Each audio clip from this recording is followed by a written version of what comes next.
Hi, welcome at a new Behind the Music live stream on the YouTube channel of FaceCulture. Today we have a special guest, very special guest that we have spoken to, I think, numerous times over the years. I think the first interview dates back 15 or 16 years ago. Well, I will not hold you longer in patience. Take a look at who we have as our special guest today. Hi everybody, this is Anneke van Giersbergen. I will run through fire. I will ride the storm. I swear I will, yeah. Oh, won't you run with me and defy the storm? There is no one to show me how heaven and earth will collide.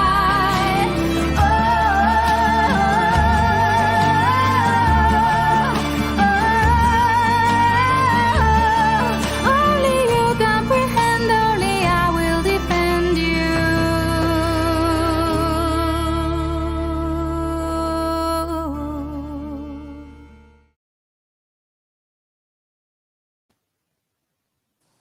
Hi, Anneke. Hello. Hi. Hi. How are you? Good, Martin. How are you? I'm fine too. Strange times, of course. You've released your album last week. What was it like releasing this album during this strange Corona time? Yeah, it was something that we've not seen before, right? I mean, everybody in the world is going through the same thing, and so everybody's affected by it, and I am too, of course, also as a musician. But I'm happy to say everything went really well. You know, I've started writing the album a year before Corona hit. But then we finished the album, writing and recording in Corona times, and we released it in Corona times. And that was a little bit strange because now it's time to go on tour, right? And now I'm at home on the couch talking to you, which is lovely. Yeah. But to be honest, to be really, really honest with you, Martin, today, like this afternoon, sometimes, you know, it just hits me. And this afternoon, I was like really sad because I couldn't go out. And like after a year begins, you know, I kind of, you have to really the need to go out and play live and meet all those people and just play your music and so on. So sometimes it does make me sad. Plus, I saw Metallica playing on telly. I just watched it something on telly, and I thought, oh, it's such a great band. And I thought, oh, I'm just playing live. It's just such a blast. But there you go. Yeah, well, we are going to talk about it. We're going to talk about the new album. Last half hour, we have a special guest for you. You don't know it, who he or she is.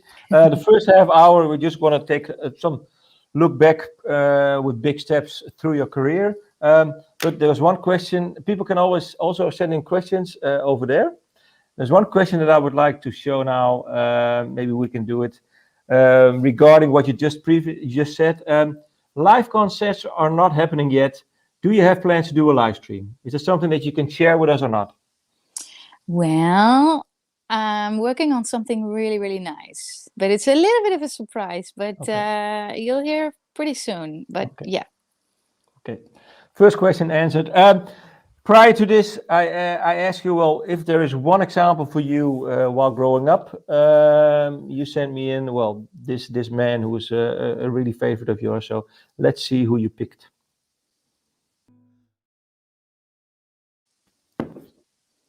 Prince, Sometimes It Snows in April. Why this song? This is one of my favorite songs ever from anybody, and especially from Prince. And I love his style. You know, I've been a big fan since I was a kid because he's such a wonderful singer, songwriter, producer, dancer, guitar player, performer, most of all. And I love this song. It's just such a beautiful, emotive song. And I went to his house. When in 2018 I was on tour with in the USA, and we were in Minneapolis, and I went to his estate and I bought a ticket for so you could see his house, and I was on my own. I was all alone, because normally you have like, I don't know, 20 people, and somebody's kind of leads you through his house and his studios and everything, and it's like a museum now. And but I was all alone. It's just me. And It's fantastic. what did you sense over there? Is that something for you special too? When you like his songs, then you're actually over there. What sort of atmosphere did you encounter? Well, obviously, it's now a museum, or it's still an office. I mean, the people of the Prince Estate work there, and so they run the estate, and they run his business and everything. So it's lively, but it is in fact a museum. So you can walk through. You can walk through his studios. You can see his instruments, his pedal boards. There's a venue where he did his gigs Yeah. and his tryout gigs, and then all his clothes, his cars. Oh man! But yeah, it's really special because he's been throughout my life. I've been a big fan. So ever since I was like super young. So you see this, video clips on TV, and then you're there and you see his clothes from that video clip. For instance, little things.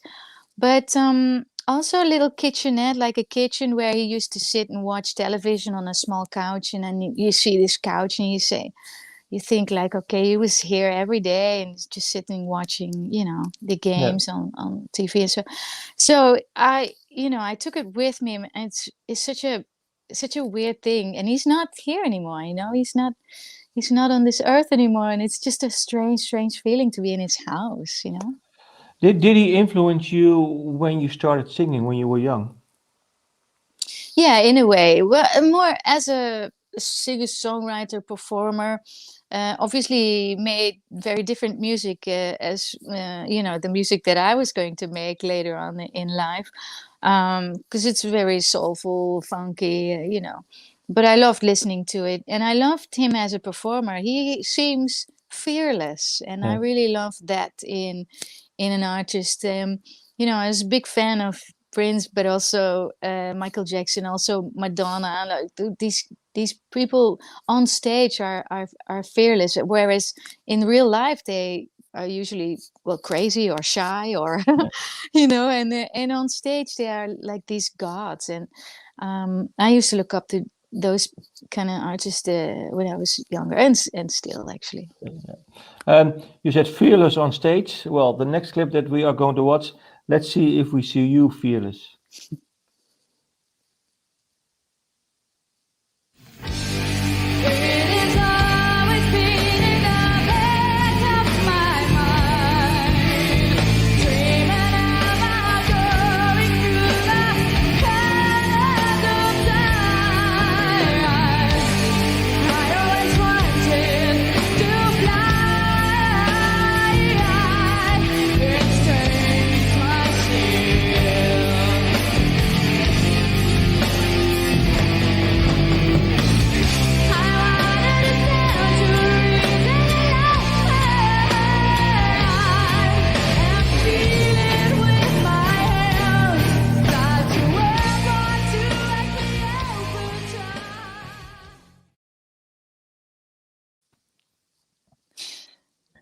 Well, pretty fearless, I think. When I look at the footage, is it true or not? Yeah, I think you know why. I think when you're young, you are more fearless because you don't really realize what's going on.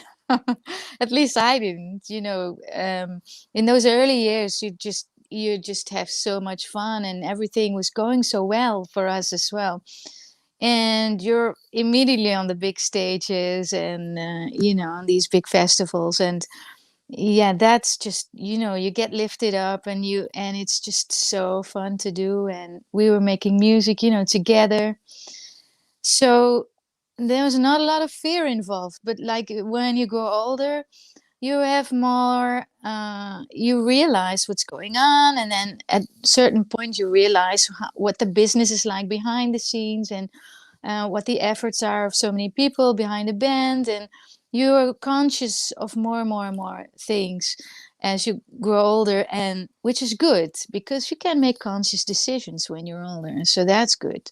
But I was a kid, and it makes me happy to see it because it seems like a different person, Yeah. It's so young. Yeah, you can tell. You can tell you were younger than of course now you are now. But what did you, apart from the well coming to age within the music industry, what did you learn from those, especially those first 4 or 5 years with the Gathering?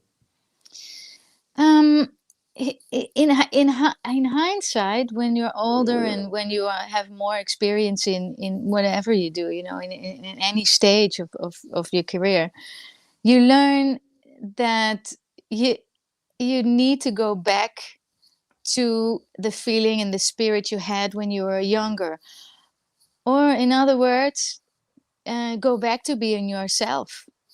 And maybe don't know how to explain it well, but there's a lot of people want something from you, the record company or the management or the fans, or there's a lot of people involved when you write songs and perform them live. um, and it's always trying to circle back to who you really really are. And to be honest, I find that life gets better when you get older because you conquer a lot of those, big issues and questions in your life, and you are closer to your own spirit and your own heart. And then as you write songs, for instance, these last songs that I've written for this album, they could become more and more personal, they become more and more you, therefore more and more honest, therefore they hit with the audience better because they're just, my music became purer Yeah. over the last years. Yeah. Um, well, the Gathering, I think if I counted, you were 13 years you played in the Gathering. Well, you learned a lot, of course. I want to take one last step. Just fast forward now to one of the last songs that you did with the Gathering. Well, let's see. Let's take a look at Alone.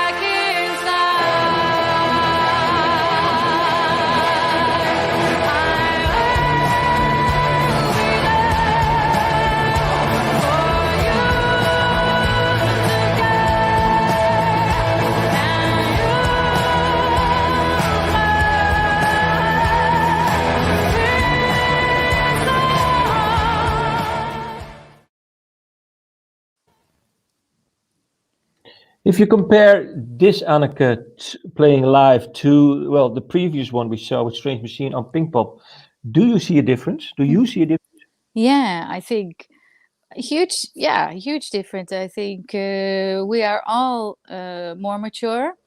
Everybody in the Gathering, and me too. Our music is more mature. Our performance is more mature. Not better or worse, right? But just different.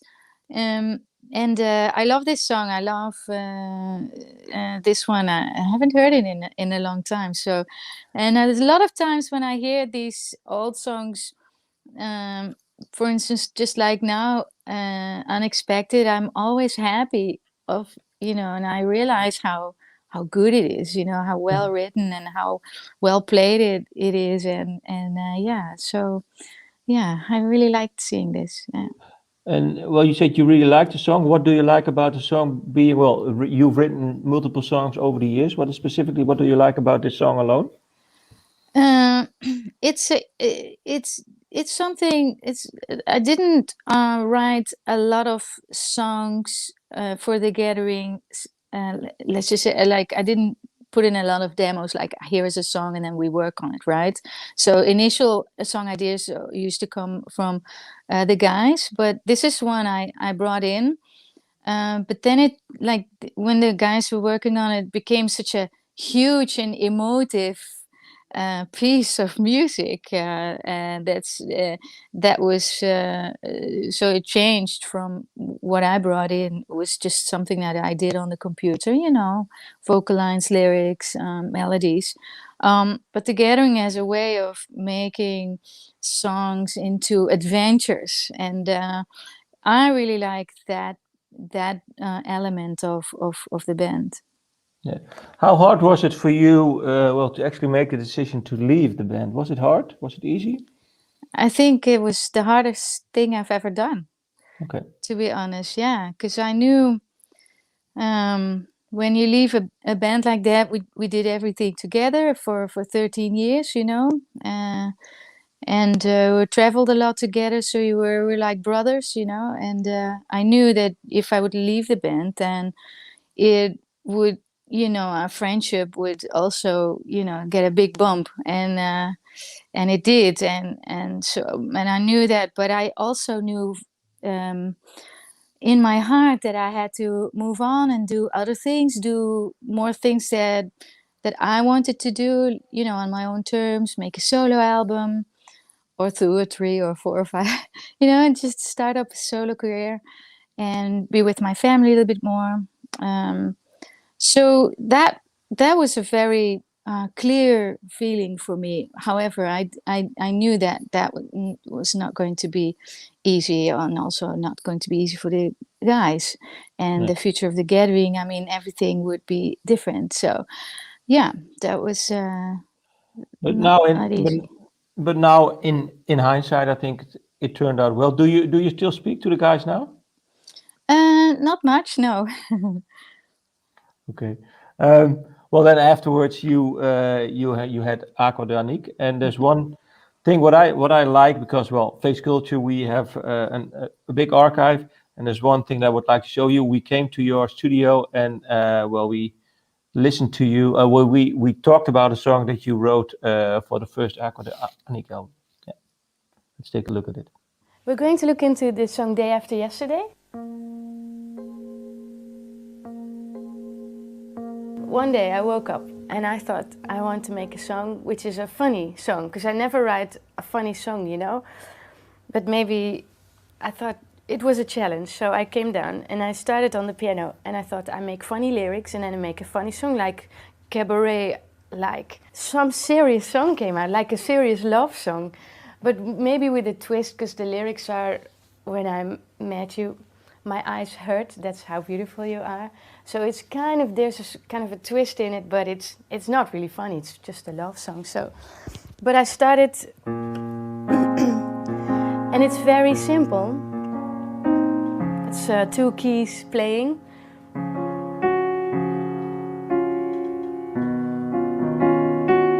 So it's quite simple, but to modify it to my voice, I had to put it half up. Today is a day after yesterday, and yesterday didn't go so well.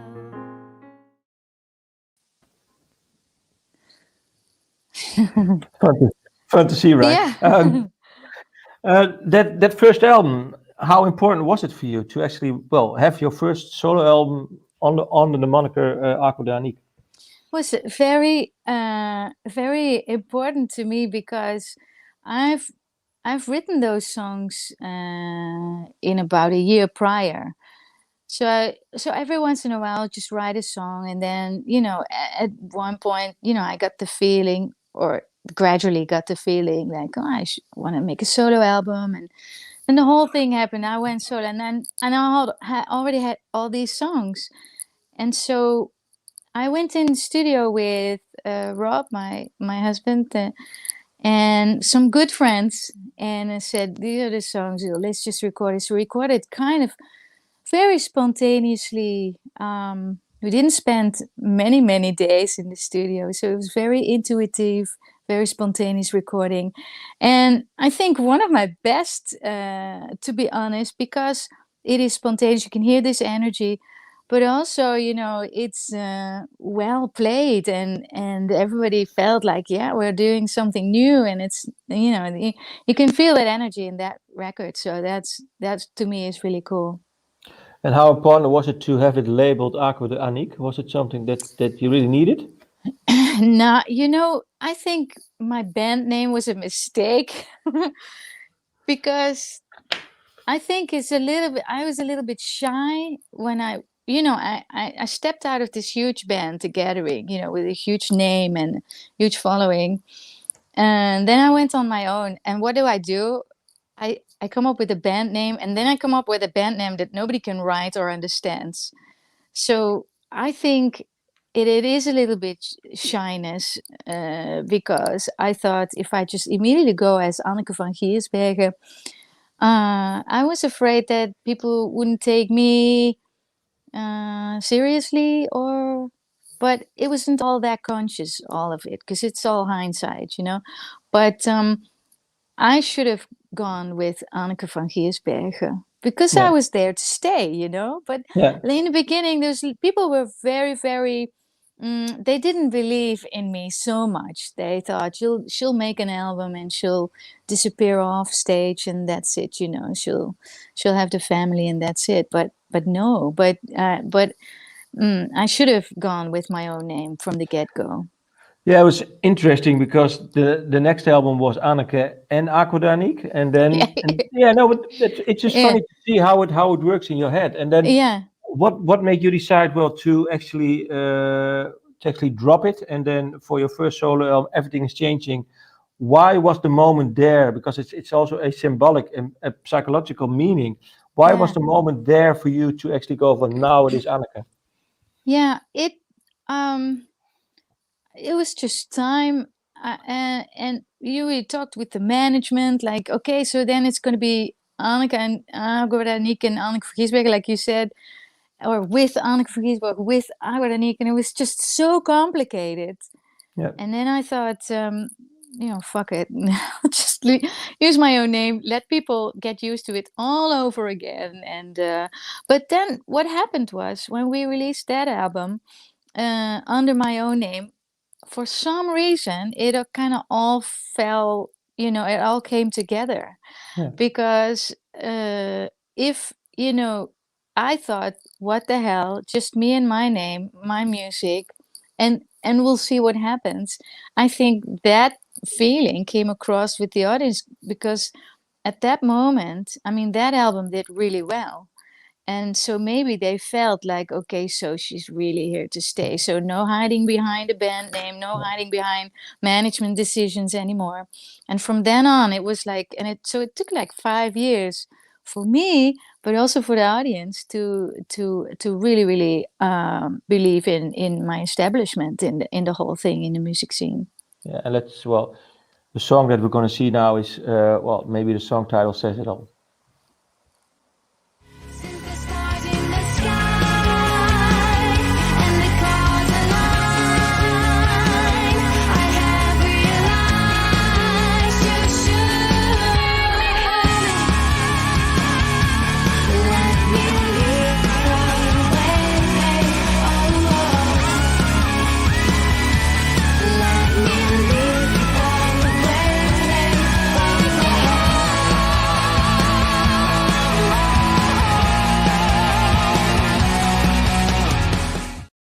Oh, doe ik uit. Ja. Someone broke in.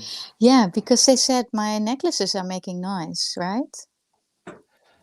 It is sometimes, it is, yeah. Okay. Some not, yeah. I'll take them off in the next video. It's good. Take Me Home. Well, it's more guitar based. Is it something for you that's sometimes guitar, sometimes more melodic, more soft song? What is it within you? Is it something that both sides you feel both sides you feel within you? Yeah, absolutely. I mean, I love listening to all kinds of music, you know, and heavy music, obviously metal, prog, progressive rock, everything. But also I love, you know, classical music, easy listening, singer-songwriter stuff, folk. And I think that's all part of me. So as an artist, I feel, and I have creative freedom to create all these type of songs as well. So it's great to sometimes just be able to make a rock album because I feel like it, I feel it has to come out, and sometimes a metal album, and sometimes a more folky inward kind of solo acoustic album. Yeah. Well, you've also had some multiple collaborations. There's one I think that's been more important because it also shaped the future course of your career. Well, you can take off your necklace now. We're gonna watch a new video and. Okay.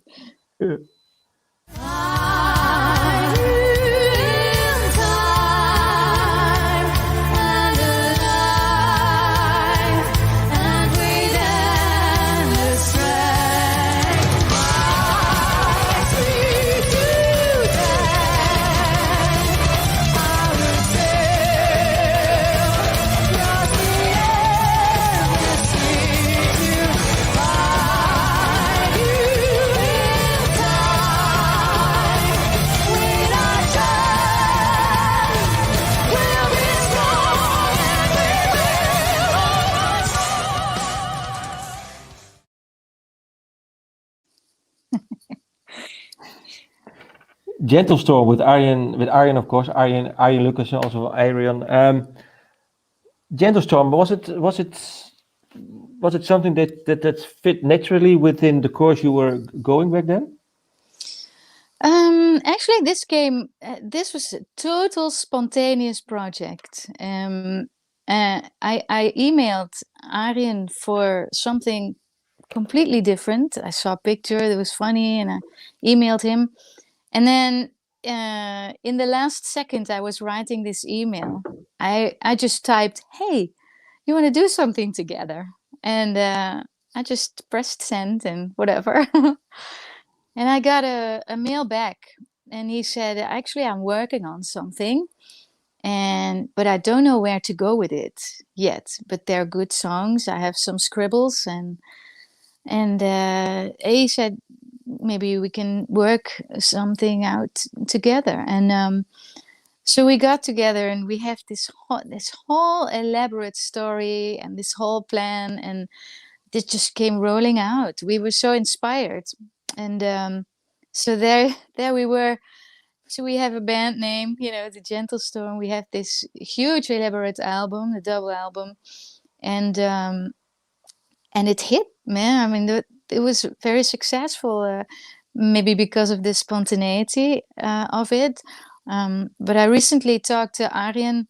Sometimes we get in touch and we talk about it, and he said, "I don't know where it came from, but these songs, I don't think I can write songs like these again," because I said, "Well, we have to do another one of these." And but when the stars and the moon align, then maybe. But he said it was a huge task. We did more than a year. We worked on it.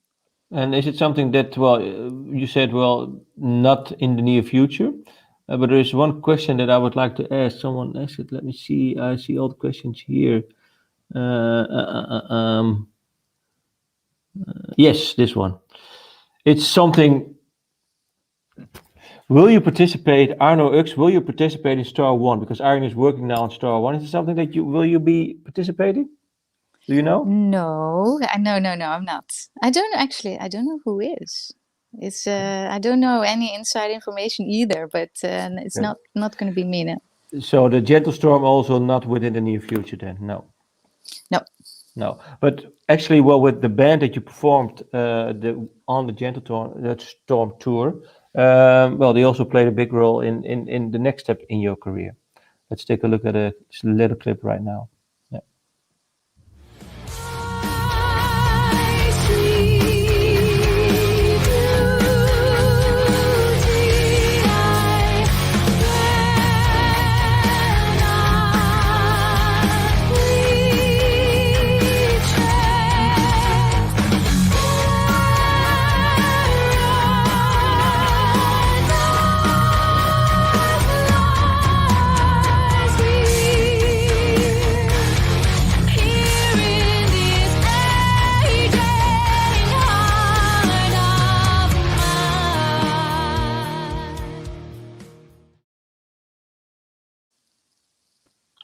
I always found it funny that you wrote an English language album and you called it Vuur. How do you pronounce it when you're abroad?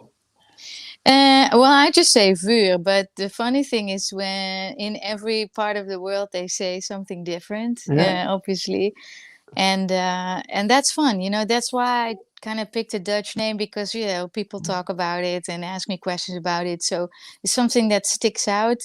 Plus, you know, a Dutch name is also, you know, more, you know, close to our hearts and close to, you know, my feeling. And so, but it's a cool name. It's short and sweet. How important was it for you to actually form this band? Well, because I do so many things, so many different things in my career, I thought it might be good to have, you know, one moniker in which I can perform and write and perform everything that is heavy or prog or metal or and just call it vuur, and whatever I do with whomever in the heavy sense, I'll do under the name vuur, and all the rest, you know, my working with other people or my solo stuff I can do under Anneke van Giersbergen. So I thought that would clear things up a little bit. So yeah, that was the plan. Yeah. And is it something that, is it for you sometimes in the near future that you will record with Vuur again? Yeah, that could possibly be, of course, because it exists. You know, it's my Yeah. project, it's my baby. But now, obviously, I'm focusing on my solo acoustic album, which is obviously very different from any metal album or whatever. So I'm doing this now, and then if we get the green light, I will go out and tour extensively for this album as well. So that will take some time. And then, you know, if I feel the urge to write metal or heavy, I will do it under the name Vuur. Yes. Well, you mentioned earlier in the live stream that you began writing in 2019 for your new album, "The Darkest Skies Are the Brightest," and as someone who you collaborated with, and let's see if he is knocking on the door right now. Yes! Hey! Jessie! Hallo! Wel leuk! Goedenavond. Hi, Gijs. I didn't... Hey. Sorry. The- Dit vind ik leuk. I didn't see you in 1 million years. I know. You grew a beard, man. Well, I actually shaved it this morning. Oh, really? Well, trimmed it. Gijs, how did the two of you started working together for the new album of Anneke? For the new album. Wow. It had been a while after, like, I'd been in Anneke's solo band before the Gentle Storm, before Vuur. We toured together for a couple of years, and with the Sirens. And then I vividly remember when the Gentle Storm had started, and I had this feeling like it might be a while, because at first it was like, you know, it's just going to be a temporary thing, and, you know, 6 months, and we're going to plan a new tour. And I felt like, no, this is a new chapter. This is something she's going to do right now, and it's not going to be the Sirens for a couple of years, and it's not going to be another Anneke van Giersbergen album for a couple of years. And then we had this one phone call when I was in the car. I was driving to my parents, and we had the phone call. I don't know if you remember, Anneke, where we called, like, and we said it wasn't the last time we made some music together. There will be another time. And then, as it works with Anneke, out of the blue, at some point there was this another. I don't know if it was an email or a phone call. Like, you know, we're working on this new album. I'm working on a new album, and I have these new songs, and what do you think about working together on this? Like, how would you like to be the producer of this new album? And Anneke, why did you decide? Well, what made you go to Gijs with that question? Well, Gijs is the only one who could have done this in this way, because like he said, we've been friends for a long time, we've made music for a long time, so we know each other very well, personally, but also musically. And this album is just something so personal, and I get a little bit emotional, guys. Because it's I did 1 million interviews for this album, and everybody's talking about the production and how good it sounds and how close it is to people's hearts because of the sound and because of and the way you're playing, guys, and the way you did the things on it. So it's but going back to your question, so Gijs is somebody who is calm, and his mind is always with the music. So he doesn't think, well, if we do this chorus twice, we can get it on the radio, which is it's a good thing to think that way. But this album doesn't need this kind of approach. This album needed something beautiful, beautiful songs from the heart, songs from the heart of Anneke van Giersbergen. And and he knows me, and I knew in my heart that he could do that with me. So in the end, it's just him and me making this album. And so and therefore I'm so happy, because I felt it was the right thing to do, working with you guys. But everybody feels it, everybody hears that, and you played so well on it, and your guitar playing is so wonderful, and he has this one shitty guitar. I think it was 20 euros. Fine. And, so I'm just making commercial for you, as a producer. Yeah, He has right. a guitar. He has a guitar of 20 euros. And, but it sounds so beautiful. And he played some like demo for me, like he played something for me. He's like, oh, what's this guitar? And it's 20 euros. And he said, I want you to play the whole album with this guitar, because it's just so beautiful. It sounds so warm and friendly guitar. Well, after these nice words, well, there's only one thing that we can do, is to actually listen and look at it. And then afterwards, I'm going to ask you both, what was the most personal, nice story while recording a song for this album? What song and what story? So let's take a look at a song right now.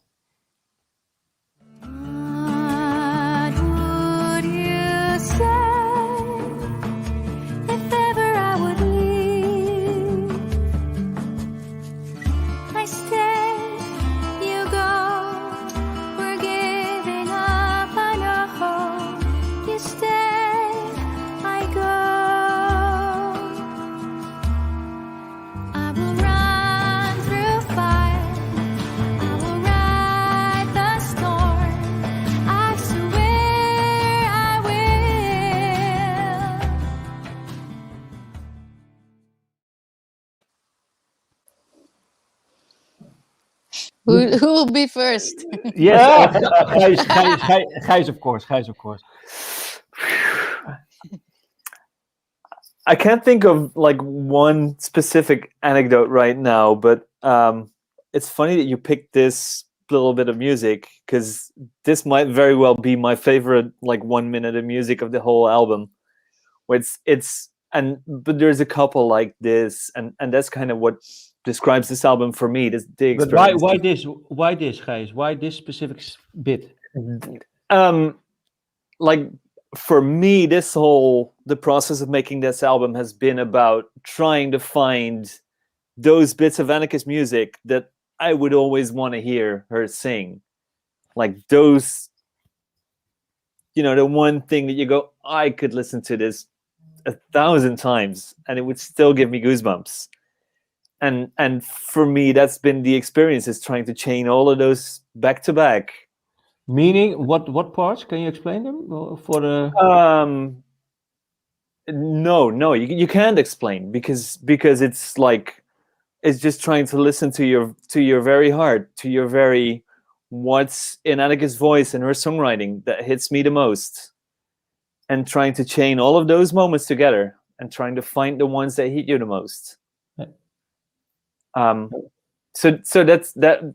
Yeah, well, I can't give you like a funny story or anything, but that's what describes this experience for me in this album. And for you, Anneke, if you have to pick one specific part that sums up for you what the core is of this album and working with Gijs, a song or a line. Well, I have something else. A lot of hours that are spent in the studio is usually not with Gijs. Is not making music or talk about the songs or the lyrics or whatever, but it's sitting next to him at his computer and he says, you know what is a good song, and then we go on Spotify. and then okay, we listen to this one song and we end up listening to random stuff, Spanish guitar music, opera, anything, funk, singer-songwriter stuff, and then so we spent like hours just listening to music next to each other, behind the computer. And then Gijs will always say something like, now listen to the guitars, now listen to the production, now listen to what she's doing with the vocals. Now, so I got like this huge musical education, and his former studio was in Best, where it was in the middle of nature. So we'd go outside and listen to music and drink coffee and be, sit in the grass. And that's all not making music, but it has but it's super important to get into this atmosphere, to get inspired, to make and create and record music. So that's something that in my experience was really, really nice with Gijs. Yeah, Gijs, is there one what Anneke describes? Is there one song or one piece of music that you let her listen to, because you felt she needed to listen to that song or that piece?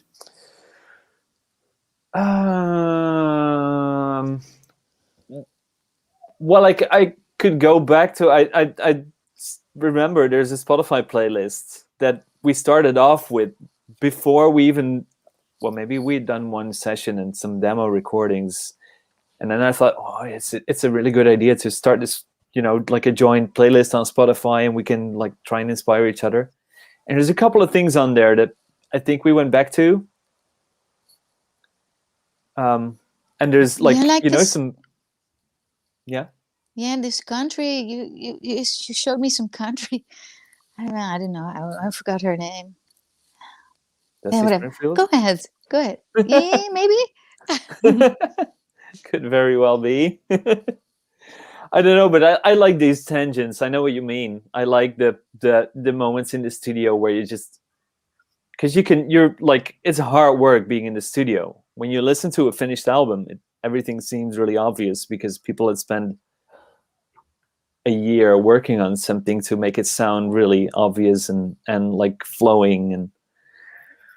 But when you're working on an album in the studio, it's just grinding away and chipping away at a very big block of stone. And like, you might have this one song that's amazing, but it's only a minute long, and you still have to, like, you have to do another 2 minutes or 2.5 for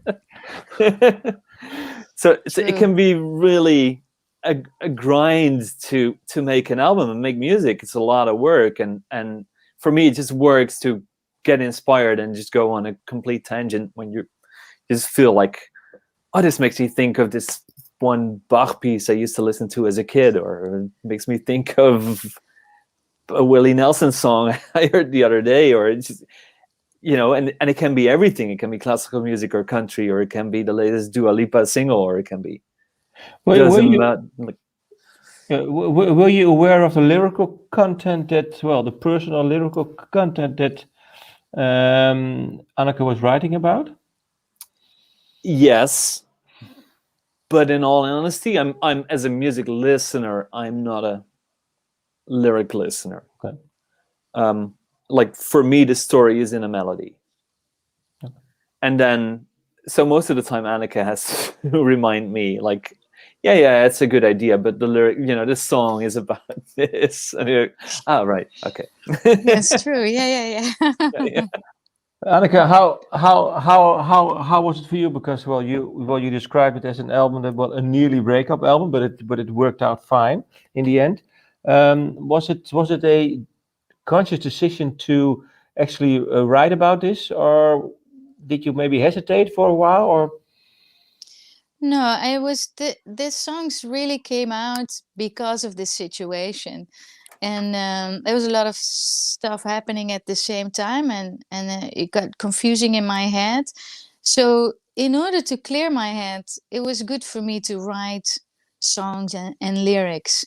So absolutely, a lot of the songs on the album are about this time in my life and this situation, and obviously I in the studio, and Gijs is also my friend, so we talked about that, but it is not like in a producer kind of role. He didn't interfere with the lyrics or talk about it in that respect, but for as a friend, we talked about it. Yeah. yeah, was it for you? Was it did actually the songwriting and the songs and writing this album, did it help you overcome certain problems or issues that you had to deal with?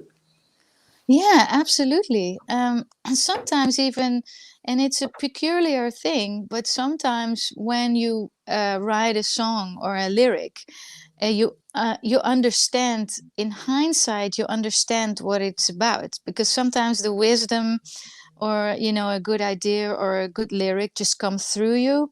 So sometimes I would just wake up in the night and have this one sentence that goes, it was forever in my head, and then you write a lyric on it, and then like a week later you understand what you have written, and so sometimes that helps me to understand the process, because it's also about clearing your head. It's about focusing on maybe the problem at hand or the song or whatever.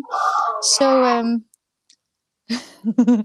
so so there's kids here. so yeah, that's it absolutely helps to, but it's me as an artist, but a lot of people, when they have issues or they have their adversaries in their lives, they start painting or they go out into nature. Everybody, a lot of people really are helped, going into a creative process. Yeah. Well, I would like to pick another song. Let's see. I saw a car, a nice video clip too. Let's take a look at it.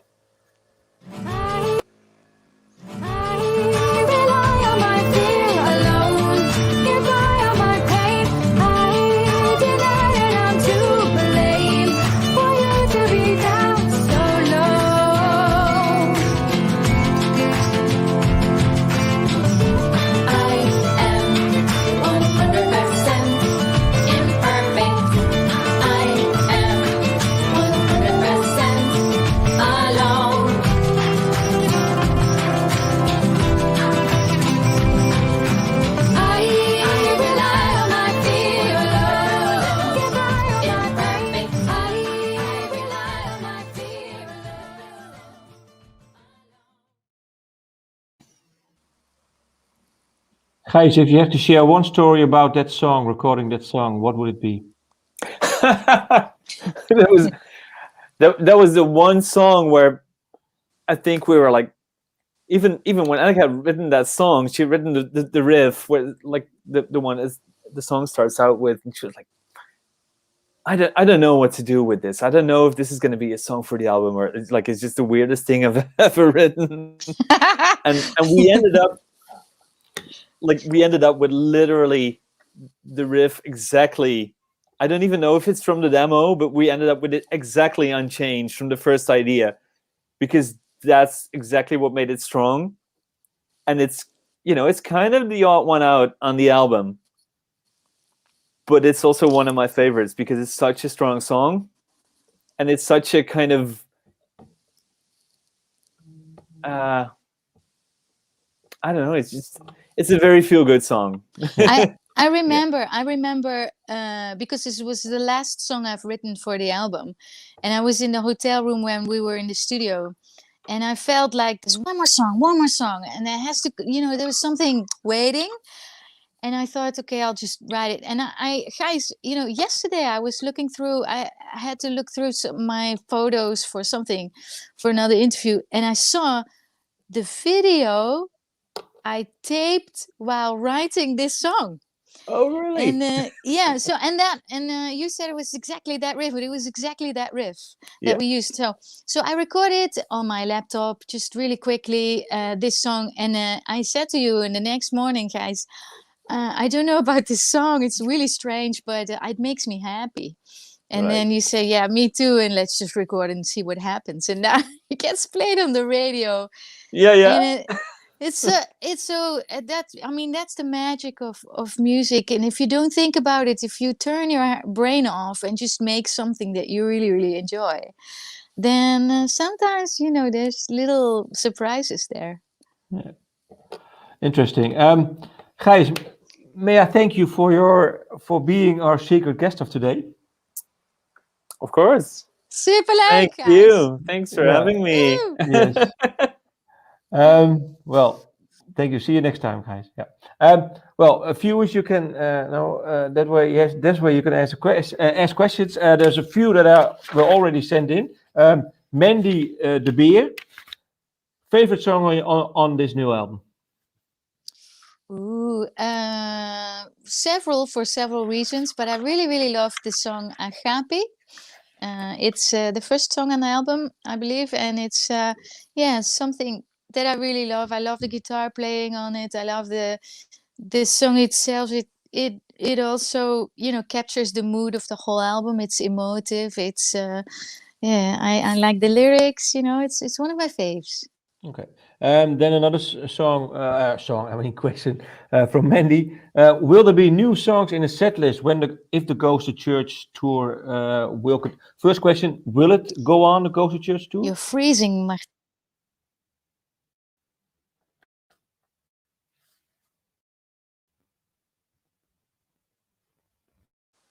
Oh. Ja, zijn we weer? Ja, So. Ik zal de vraag even. I will repeat the question. Sorry, I was naturally going to Dutch.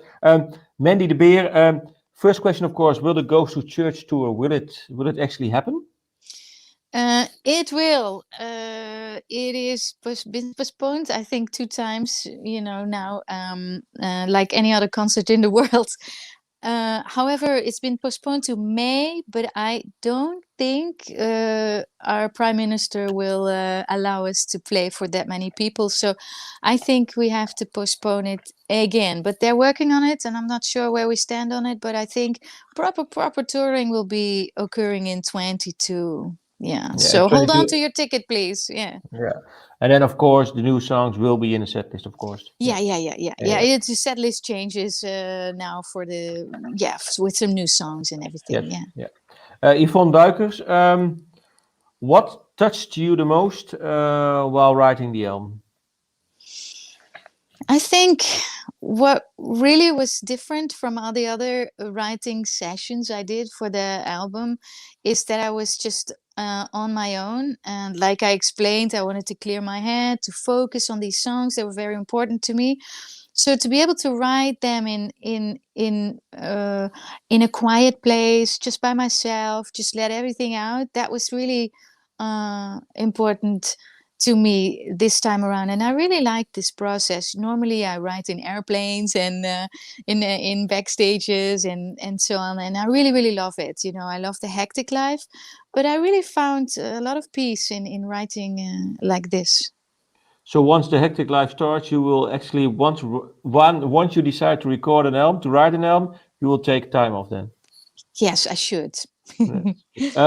There's a question of a nice moniker, Grunge Grumpy. Is there any artist you would like to have accompany you during the acoustic tour? Wow, there's so many people I like to play with. Obviously, Gijs, we just met. He's a wonderful man and guitar player, wonderful friend. So it's always great to have him on stage. But as far as other artists, I love working with Devin Townsend or Arin Lucas, or people like that is always nice. However, when I will go out on tour, I will just go out by myself. I'll do the solo acoustic thing, which is me and the guitar. Maybe I'll do something else when there's specials, but initially I will go out on my own. Okay. Then obviously I have to pay attention to the person who wrote the first question. I think 2 or 3 hours prior to actually this live stream happening. I think it's Leave Apple. She wants to know if you ever thought of joining Beste Zangers, a Dutch program, Best Singers. Is it something that you thought about? Well, of course, it's one of the most. It was one of the best shows in Holland on Dutch television because it's all about singing and the best singers. So obviously, that's right up my alley. But I'm not the one deciding. So if they ask me, I will say yes. Okay, that's good to hear. Let me see another questions. Yes, a nice one. A little one, but of course. Andrew Moran, do you think where the signed postcards for Burning Shed are? I'm sorry? Oh, I can't read it. I thought you knew it. Do you know where the signed postcards for Burning Shed are? It's something that I don't know, but maybe you know. It doesn't ring a bell. Okay. Then there's Arno Ux again. Sorry, Arno, man. No problem. Arno Ux, will you ever collaborate? I was also thinking it was a nice question with Michael Akerveld from Opeth. Man, I would love to. I Yeah. love him as a singer, as a producer, songwriter. He's one of my favorite singers in our scene. So absolutely, that would be lovely. There's a question. Did someone? Well, I'm not really that specifically know it, but maybe you know. Robin Bron. Hi, Anneke. How did you come up with the Japanese art form kintsugi, and who designed the kintsugi heart? Kintsugi is actually it's a Japanese art form, or rather philosophy, and it says that if something is broken and fixed again, it's therefore much more interesting and much more beautiful because it has been through something. So if there's a beautiful vase, it's just beautiful. I mean, it falls into pieces and you make, and you fix it again. It's actually more beautiful. And it's the same with people, if you have a broken heart, you have lived and you have a story. And so you're much more interesting person to be with, and they say not only fix it again, but just fix it with golden or silver glue, so put the emphasis on the cracks in the vase or in your heart, and I think that's something so beautiful. We nobody's perfect, nobody has to be perfect, we all have cracks in our hearts and in our souls, so I think that's something really beautiful. Yeah. Another question again from Grunge Crumpy. When will you get Devin to write you that album? Something that Devin tells something you are working on, or? No, not really. No, obviously Devin is working on 100 projects at the same time always. But whenever he wants me to participate in anything, I'll say yes, and usually the other way around as well. But maybe we can make an album together one beautiful day. But no plans. No plans. Is it for you a question that I have? Not playing live now. You've written the album. You haven't been actually being able to properly perform for maybe 1 year, 1.5 years already. What is the thing that you miss most that you actually didn't know that you would miss? Well, I knew I would miss the things I'm missing now. It's no surprise. Actually, the surprising thing was that I thought in the beginning of the first lockdown, because I was just about to get ready to go on the church tour. So I was like 4 days prior to my tour was the first lockdown. So something. And I thought, okay, so now I'm going to go crazy because I can't travel, I can't go out, and I have this adrenaline to keep going, and I want to play and go everywhere.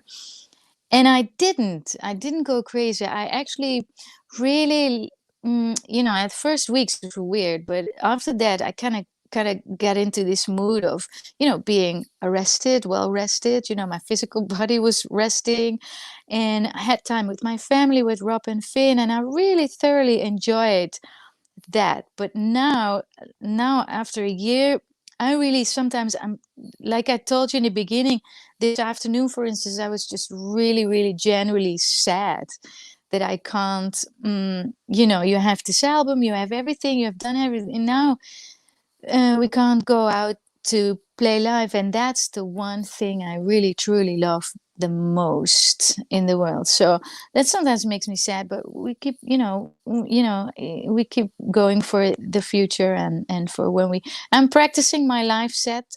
So when I get the green light, I'll be ready to go. Yeah.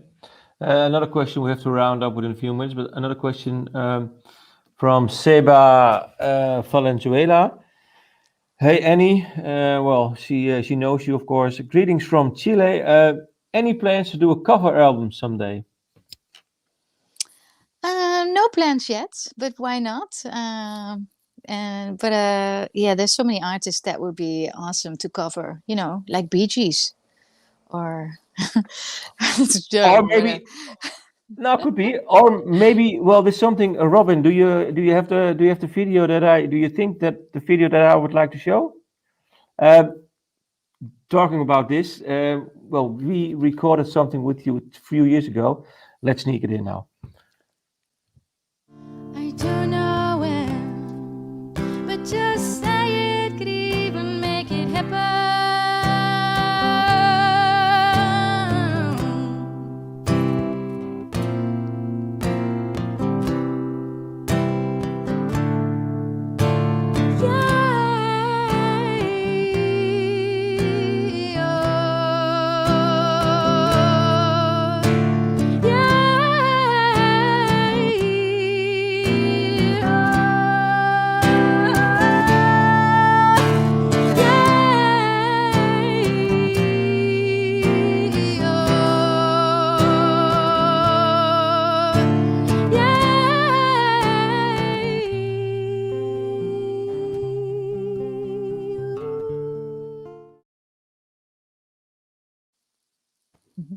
It's a nice one.